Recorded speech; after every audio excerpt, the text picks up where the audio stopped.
Like it or not, we're all at the mercy of the food supply chains. Here's why. Today, I'm going to talk about the modern day food supply chain and why it's way more fragile than you think. You see, I grew up on a farm in Iowa, so I was part of the modern day supply chain for 18 years of my life. Then, after college, I worked 10 years as an engineer at a major food manufacturer. So, for 28 years, I've seen how food distribution works. First from farm to factory, and then from factory to grocery store. And if this distribution system were to become compromised for an extended period, well, our society will suffer. You'll suffer, we'll all suffer. Why? Because we all need to consume lots of food on a regular basis to survive. And very few of us grow even close to enough food for us to survive on our own without these distribution systems. Sure, you might have a backyard garden, and that's great, but that's not going to last long if the food supply chain stops. And even if you have a large stockpile of food, most folks will burn through that in a few weeks or months.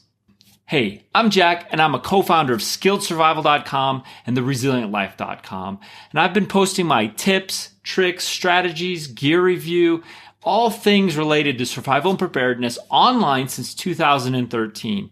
And now I'm growing this YouTube channel. So if you like this kind of content, make sure to subscribe right now so you never miss another video. Also, make sure you pick up my free preppers checklist. It's a checklist that you can use to help you organize your preparedness and know where you need to focus on so that you can become more prepared in an organized way and to help keep you motivated. Also in the description below, you'll find a food deal, 3 packs of food for free plus a small shipping and handling fee. Now, normally 3 packs of food like this plus the shipping fee would be almost $60, but today it's a very reasonable price, okay? And this deal was available at the time I published this video. So click the link, see if this deal's still available, and snag these 3 freeze-dried meals from Valley Food Storage today. It's a great deal, and if you're getting started on your food supply, this is a great way to do it. Or if you have a food supply, might as well add a little bit to it. Okay, so let's now move into the nuts and bolts of how the food supply chain works. First, let me ask you a question. What happens when you combine limited inventories with bottleneck issues in a supply chain? Well, if those issues, the inventories and bottlenecks, get out of whack a little bit, but not disastrous, you end up with inflation and some shortages. No matter the product, if demand outstrips the ability to supply, well, goods must go up in price, if you can even get that good. For example, right now, the demand for the latest video game console, the PS5, is very high. And due to the very limited supply of silicone, ingredient they need to build these chips and processors, they can't make enough. So you are either going to pay through the nose on secondary markets, or you must hit up Targets and Walmarts and stores daily to try and snag one before they're gone in minutes, or you go without. But what if we're not talking about video game consoles, something you can go without, and instead we're talking about something you cannot delay purchase of, at least not for long? Of course, I'm talking about food. Humans can't put off buying food for very long. For example, without any stockpiles, you can make it a month, perhaps 90 days before you die. But things will get desperate way before that. I'm talking days, or even as little as 72 hours before widespread panic ensues. So a steady supply of food is necessary for our modern day society. We must all go to the grocery store at some regular frequency. It's not an option. You can't just not eat for 6 months. You eat or you die. It's simple math. Now, one way to combat this reality, this built-in demand for food, is for grocery stores to stockpile more of it in their inventory. It's called slack. Large grocery store inventories can help absorb disruptions. So why don't grocery stores do this? Well, there are 2 problems with this approach: expiration dates and margins. Food is not like phones or computers. Food spoils. That's one reason why grocery stores can only hold so much extra food. And the very best high quality fresh foods, they spoil the fastest. And honestly, if a food doesn't spoil, it's usually void of the best nutrients and it's stuffed full of preservatives.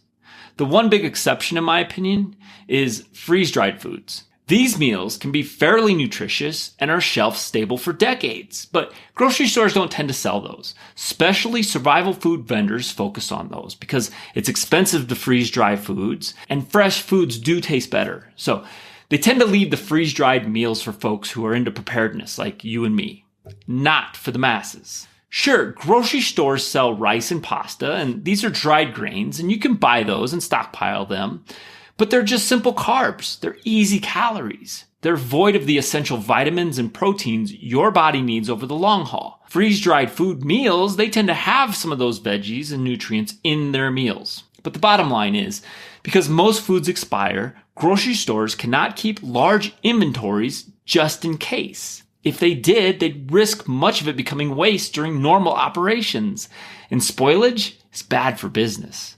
So grocery stores are focusing to keep their extra inventories as low as they can. That's why grocery stores require a constant supply of food delivery trucks every day.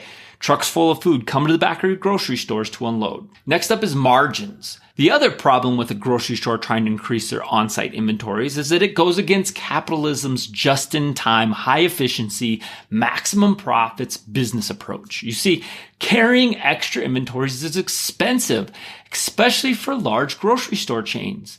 Even a little bit of extra cheese, milk, meat, or bread quickly becomes what's called working capital that must be used to create these extra inventories. Working capital is money that is necessary to run everyday business operations. And at large scales, this can cost multiple millions of dollars. Dollars that then can't be used for other things like expansion projects, marketing, or paying out dividends. So any grocery store that carries extra inventory may have to raise its prices on its food to make up for the inefficiencies. But higher prices tend to be a big loser in the mind of the consumer. Price-conscious shoppers will not pay much more at store X if they can get it for a lot cheaper at store Y. And if the consumers go to another store, that means the extra inventories at store X that they have in place won't move as fast. They'll rotate slower. And as we discussed in the first point, quality food has a relatively short expiration date. So having food sit in storage for a few extra days means more items that never get sold and become more waste, literal waste and financial waste. So the grocery store supply chain can't stockpile extra foods for surprise runs on their inventory. If demand spikes overnight, they cannot move fast enough to make up the difference.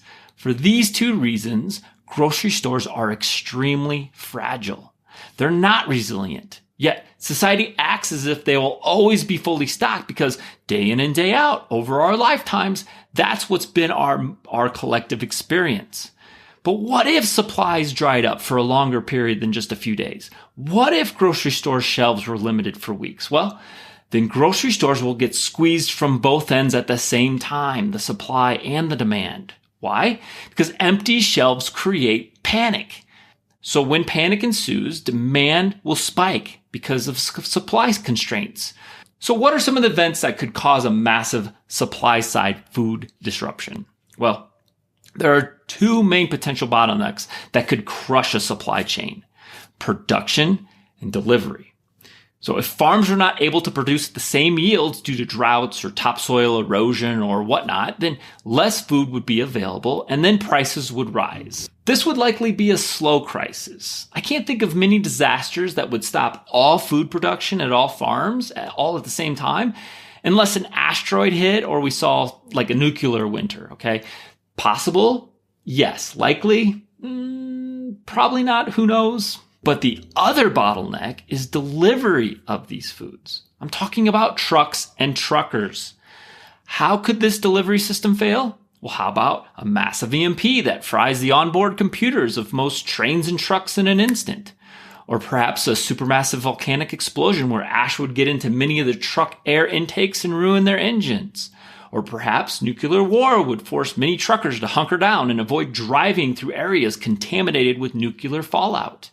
And while each of these is possible, they also seem to be on the longer tail, rare event side of things. But there's one more event that is much more likely than those. Yet, it could be just as dangerous. Heck, it's one we're starting to see play out now, today, before our very eyes. What if truckers go on strike? If truckers were to strike en masse, they could bring our food supply chain down to its knees. If raw grains such as meats and cheeses and milks can't get from farm to factory or from factory to grocer, well, it wouldn't take long for a real food scarcity to hit. And once food scarcity becomes a real narrative, folks would panic and run out and stock up fast on everything. And boom, the grocery store shelves are empty and they're not getting refilled anytime soon. Once that happens, society is only 72 hours from some real pain and panic, perhaps even a collapse. If you want to see true societal panic and chaos, starve the majority of citizens for a week or so. That'll get everyone's attention. Now, guess who's currently, when I publish this video, on strike in Canada? Truckers. Is the disruption big enough to cause problems with the Canadian supply chains? I think it might. Is it enough to cause starvation level supply chain issues? Well, probably not, at least not yet, but it is a harbinger of things to come. Could poor relations between governments and truckers cause more strikes, more walkouts, and more disruptions? You bet. This thought experiment should highlight just how critical truckers are to a well-functioning modern society. Sure, you could say, hey, if they strike, we'll just get somebody else to drive the truck, right? Oh yeah? We're already low on quality, safe truckers with the skills and the trucks necessary to get the job done. So if the industry were to protest and it was large enough and long enough, things could go south real fast. Now, I support truckers. They're the folks who kept working throughout the pandemic. They kept hauling and delivering so that most folks could stay at home and hunker down, scared and uncertain how bad things might get. I also have some family members who are in the trucking industry, and I think society should be treating them better, with respect. They deserve to be heard. In my opinion, they're one of society's most underappreciated heroes. I can't stand anyone who is an elitist towards hardworking folks like truckers and farmers and teachers. Without these people, society would collapse. We should be treating them with more respect and dignity. That means when they have a concern, they shouldn't be demonized. They shouldn't be ignored. They should be heard and allowed to speak, to voice their concerns and not muzzled. Now, to wrap all this up, I like to focus on things you and I can control, things we can do, activities and actions we can take, not to just be afraid and scared and create anxiety, to do something with that anxiety, to create something, to improve our lives, to make ourselves better and more resilient. That's why I think you should stockpile food and learn how to live a more resilient life. Because most folks choose to live a fragile life, and they have no idea just how fragile their lives are and our supply chain systems are. That's because we've all become extremely complacent over the years. For example, during normal times, occasionally the thing you want may take a little bit longer than expected to arrive. But for the most part, people assume grocery store shelves will be well stocked at all times, and physical goods are just a few clicks and 2 days shipping away. But we all know how dangerous assumptions can be. That's a fragile way to live, and you're putting your life in the hands of others. Instead, you should work towards improving your own resiliency, to prepare for chaos, to learn survival skills, and increase your own strategic stockpiles of food and supplies. So today I have 2 recommendations for you. Number 1, at the time I published this video, there was a great deal on a 3-pack of quality freeze-dried foods from Valley Food Storage, and it only costs a small, reasonable shipping and handling fee. Go to the link in the description below and see if this excellent deal is still available. Now, 3 packs is not nearly enough, but it's also better than nothing, and it also gives you a way to test their products before you decide to buy more. Okay, number 2. The best way I know how to continue to become more resilient and less fragile is to join my 30-day prepper challenge. Now, in this challenge, you must complete 15 meaningful tasks that will make you more prepared than most of your neighbors, all in just 30 days. And each challenge has both a basic and an advanced option. So no matter where you are on your preparedness journey, my 30-day challenge is right for you. And finally, before you go, pick up my free preppers checklist. It's free, and it'll help you see where you're fragile and where you're not, and help you build a plan towards becoming more resilient. All these offers are in the description below. So until next time, prepare, adapt, and overcome.